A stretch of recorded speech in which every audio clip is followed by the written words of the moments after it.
ಇವತ್ತಿನ topic simple ಆಗಿದೆ. Hashtag KSET 2025. Hashtag KSET 2025 ನೀವು ಕ್ರ್ಯಾಕ್ ಮಾಡಬೇಕು ಅಂತ ಎರಡು ಸ್ಟ್ರಾಟಜಿನ ತಗೊಂಡ್ಬಂದಿದ್ದೀನಿ. ಎರಡು ಸ್ಟ್ರಾಟಜಿನ ಫಾಲೋ ಮಾಡಿದ್ರೆ ನೀವು ಕ್ರ್ಯಾಕ್ ಮಾಡೋದು ಯಾರು ತಡೆಯೋಕ್ಕಾಗಲ್ಲ. ನಿಮ್ಗೆ ಎಲಿಜಿಬಿಲಿಟಿ ಇದೆ. UGC ಇದೆಯಲ್ಲ, ಅದನ್ನ ಫಸ್ಟ್ ಟೈಮ್ ಕ್ರ್ಯಾಕ್ ಮಾಡಿದ್ದೆ ನಾನು. ಅದು ಪರ್ಸ್ಯೂವಿಂಗ್ MCOM.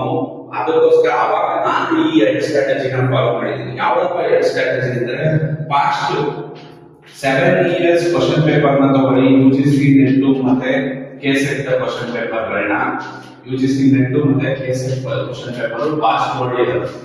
ಈ ಎಲ್ಲಾನು ಸಾಲ್ವ್ ಮಾಡ್ತಾ ಬನ್ನಿ. ಫಸ್ಟ್ ಸ್ಟೆಪ್ ಇದನ್ನ ಸಾಲ್ವ್ ಮಾಡಿ. ಸೆಕೆಂಡ್ ಸ್ಟೆಪ್ ಏನ್ ಮಾಡ್ಬೇಕು? ಸೆಕೆಂಡ್ ಸ್ಟೆಪ್ ನಿಮ್ ಸ್ಟ್ರಾಟಜಿ ಅಂದ್ರೆ, ಈ 7 ಕ್ವಶನ್ ಪೇಪರ್ ಇರ್ತಾರೆ. 7,000 ಕ್ವಶನ್ ಪೇಪರ್, ಈ 7 ಕ್ವಶನ್ ಪೇಪರ್ 1,400 ಕ್ವಶನ್ ಆಗುತ್ತೆ.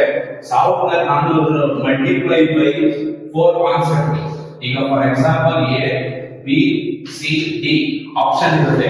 ಈ A B C D option ನ ಮಕ್ಕಿ ಓದಕ್ ಹೋಗ್ಬೇಡಿ, ಕಾನ್ಸೆಪ್ಟ್ ಅನ್ನ ಓದಿ. ಆ concept for example balance of trade ಅಂತ ಇರುತ್ತೆ. ಬ್ಯಾಲೆನ್ಸ್ ಆಫ್ ಟ್ರೇಡ್ ಆಪ್ಷನ್ ಇದ್ರೆ, ಆ ಬ್ಯಾಲೆನ್ಸ್ ಆಫ್ ಟ್ರೇಡ್ ಅಂದ್ರೆ ಏನು, ಅದ್ರ ಬೆನಿಫಿಟ್ಸ್ ಏನು, ಅದ್ರ ಡಿಮೆರಿಟ್ಸ್ ಏನು, ಇದೆಲ್ಲ ಒಂದ್ ಕಡೆಯಿಂದ ಕವರ್ ಮಾಡ್ಕೋಬೇಕು. ಈಗ 1,400 ಪ್ಲಸ್ ಇಂಟು 4 ಕಾನ್ಸೆಪ್ಟ್ ಓದಿರ್ತೀರಾ. ಅಂದ್ರೆ 1,400 ಇಂಟು 4 ಕಾನ್ಸೆಪ್ಟ್ ಎಷ್ಟಾಗುತ್ತೆ ನಿಮಗೆ? 5,200 ಕಾನ್ಸೆಪ್ಟ್ ಆಗುತ್ತೆ. 5,600 ಕಾನ್ಸೆಪ್ಟ್ ಆಗುತ್ತೆ. 5,600 ಕಾನ್ಸೆಪ್ಟ್ ನ ನೀವು ಕವರ್ ಮಾಡಿದ್ರೆ ನಿಮ್ಗೆ ಬೇಕಾದ್ರೆ ಎಷ್ಟು? 50% ಮಾರ್ಕ್ಸ್. 50% ಮಾರ್ಕ್ಸ್ ಸ್ಕೋರ್ ಮಾಡೋದಕ್ಕೆ ಯಾರು ತಡೆಯಕ್ಕಾಗಲ್ಲ. ಇದು ನಾನು ಫಾಲೋ ಮಾಡಿರೋ ಸ್ಟ್ರಾಟಜಿ, ನನಗೆ ವರ್ಕೌಟ್ ಆಗಿದೆ. ನೀವು ಈ ಸ್ಟ್ರಾಟಜಿನ ಫಾಲೋ ಮಾಡಿದ್ರೆ ನೀವು KSET ನ ಕ್ಲಿಯರ್ ಮಾಡೋದು ಯಾರಿಗೋಸ್ಕರ. ಇನ್ನೂ ಅಡ್ವಾನ್ಸ್ ಸ್ಟ್ರಾಟಜಿಗಳಿವೆ. ಅದು ಸ್ಟ್ರಾಟಜಿ ಬೇಕು ಅಂದ್ರೆ ಹ್ಯಾಶ್ಟ್ಯಾಗ್ KSET ಸ್ಟ್ರಾಟಜಿ ಅಂತ ಕಮೆಂಟ್ ಮಾಡಿ.